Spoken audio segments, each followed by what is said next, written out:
শুক্রবার জাতিসংঘের মহাসচিবকে নিয়ে কক্সবাজারের রোহিঙ্গা ক্যাম্প পরিদর্শনে যাচ্ছেন প্রধান উপদেষ্টা ডক্টর মোহাম্মদ ইউনূস।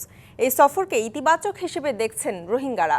মিয়ানমারের রাখাইন রাজ্যে রোহিঙ্গাদের জন্য সেফ জোন প্রতিষ্ঠার দাবি জানানো হবে বলেও মনে করা হচ্ছে। এছাড়া খাদ্য সহায়তা স্বাভাবিক রাখা সহ নানা দাবি জানাবেন রোহিঙ্গারা।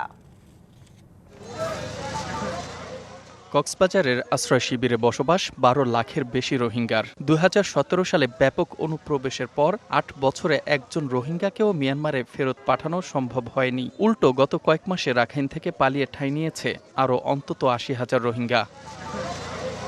এদিকে জাতিসংঘের বিশ্ব খাদ্য কর্মসূচি WFP খাদ্য সহায়তা $12.৫ থেকে কমিয়ে $6 করার ঘোষণায় উদ্বিগ্ন রোহিঙ্গারা। তহবিল সংকটে শিশুদের শিক্ষা বন্ধের পাশাপাশি বাড়ছে স্বাস্থ্যসেবা থেকে বঞ্চিত হওয়ার শঙ্কাও। এমন বাস্তবতায় শুক্রবার উখিয়ায় রোহিঙ্গা ক্যাম্প পরিদর্শনে যাচ্ছেন অন্তর্বর্তী সরকারের প্রধান উপদেষ্টা অধ্যাপক ডক্টর মোহাম্মদ ইউনূস ও জাতিসংঘের মহাসচিব অ্যান্তনিও গুতেরেস। এ সফরে প্রত্যাবাসন ইস্যুতে অগ্রগতি হবে এমন আশা রোহিঙ্গা কমিউনিটি নেতাদের। মিয়ানমারের রাখাইন রাজ্যে রোহিঙ্গাদের জন্য সেফ জোন প্রতিষ্ঠার দাবিও জানাবেন তারা।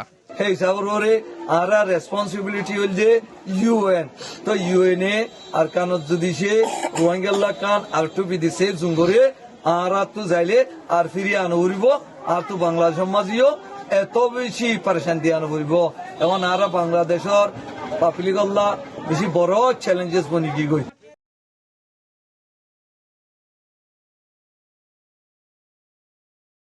এদিকে এ সফরের মধ্য দিয়ে প্রত্যাবাসন সহ বিভিন্ন কার্যক্রমে ইতিবাচক বার্তা আসবে এমন আশা স্থানীয়দের।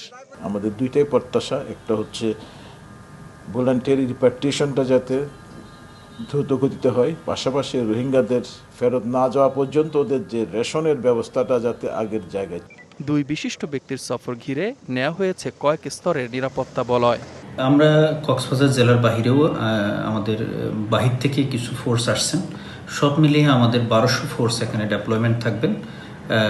এখানে সাদা পোশাকে traffic, striking, mobile party, picket, কয়েকটি স্তরে আমাদের নিরাপত্তা ব্যবস্থা এখানে রয়েছে।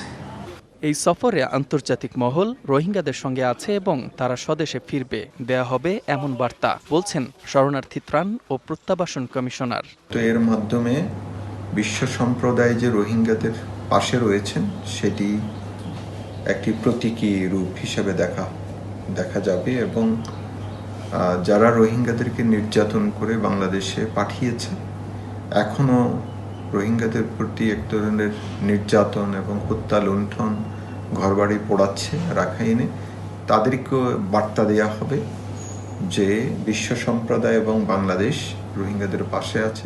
এর আগে ২০১৮ সালের ২রা জুলাই কক্সবাজারের উখিয়া ক্যাম্প সফর করেছিলেন জাতিসংঘের মহাসচিব। DBC news desk.